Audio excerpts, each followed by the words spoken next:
নমস্কার বন্ধুরা, আপনারা দেখছেন নিমতিতা দর্শন। আমি শিবরাম সরকার। আজকে এমন এক টপিক নিয়ে আলোচনা করব যা দেশের 25 লক্ষ শিক্ষক এবং তার পরিবারের ভবিষ্যতের সঙ্গে যুক্ত।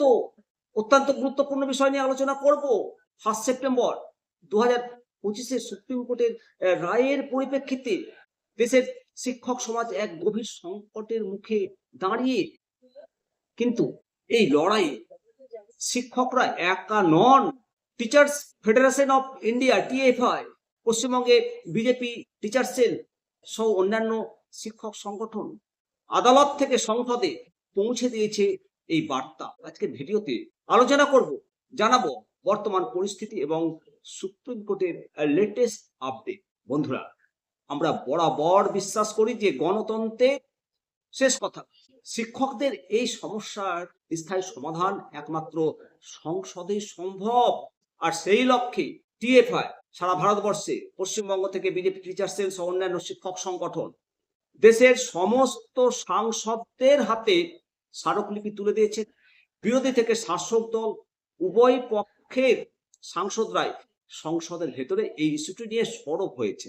এমনকি জেলা স্তরে জেলা শাসকদের মাধ্যমে মাননীয় প্রধানমন্ত্রীর কাছে এই দাবি পৌঁছে দেওয়া হয়েছে। গত 4 এপ্রিল দিল্লির রামলীলা ময়দানে যে বিশাল সমাবেশের ডাক দিয়েছিল টিএফআই, তা ছিল এক ঐতিহাসিক মুহূর্ত। লক্ষ লক্ষ শিক্ষকের উপস্থিতিতে ভারত সরকার নড়ে চড়ে বসতে বাধ্য হয়েছিল।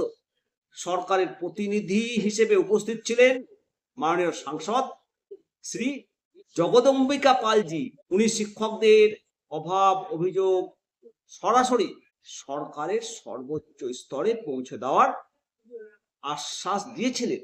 এছাড়াও মাননীয় কেন্দ্রীয় শিক্ষামন্ত্রী মাননীয় ধর্মেন্দ্র প্রধানজি এবং উত্তরপ্রদেশের বিজেপি রাজ্য সভাপতি মাননীয় ভূপেন্দ্র চৌধুরীজির সাথেও উচ্চ পর্যায়ের বৈঠক করা হয়েছে।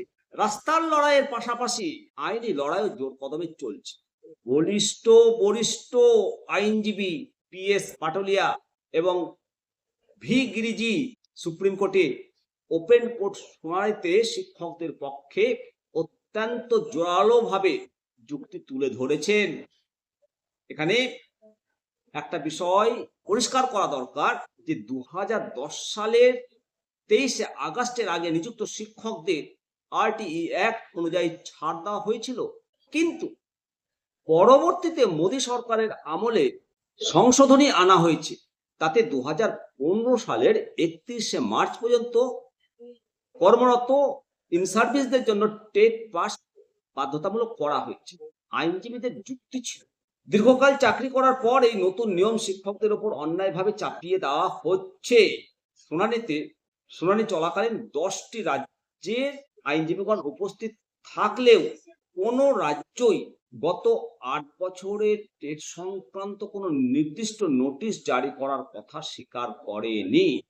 বর্তমানে আদালত এই মামলার রায় রিজার্ভ রেখেছে, অর্থাৎ খুব শীঘ্রই এই বিষয়ে চূড়ান্ত সিদ্ধান্ত আসতে চলেছে। আমরা আশা করছি সুপ্রিম কোর্টের রায় শিক্ষকদের পক্ষে আসবে। তবে যাই হোক না কেন, টিএফআই আমাদের রাজ্যে বিজেপি টিচার সেল নেতৃত্বে এই আন্দোলন থামবে না। যদি রায় বিপক্ষে যায় তবে আরো বড় আন্দোলনের মাধ্যমে সরকারকে এই আইন সংশোধন করতে বাধ্য করা হবে। 25 লক্ষ পরিবারের রুটি রুজি নিয়ে যে অবিচার হচ্ছে তার বিচার চাই চাই চাই। অবশ্য আপনাদের মতামত কমেন্ট সেকশনে জানাবেন। ভালো থাকবেন। চলুন সবাই মিলে বলি জয় হিন্দ, বন্দে মাতরম, ভারত মাতা কি জয়। পশ্চিমবঙ্গে ডাবল ইঞ্জিন সরকার, নেই কোনো ভয়।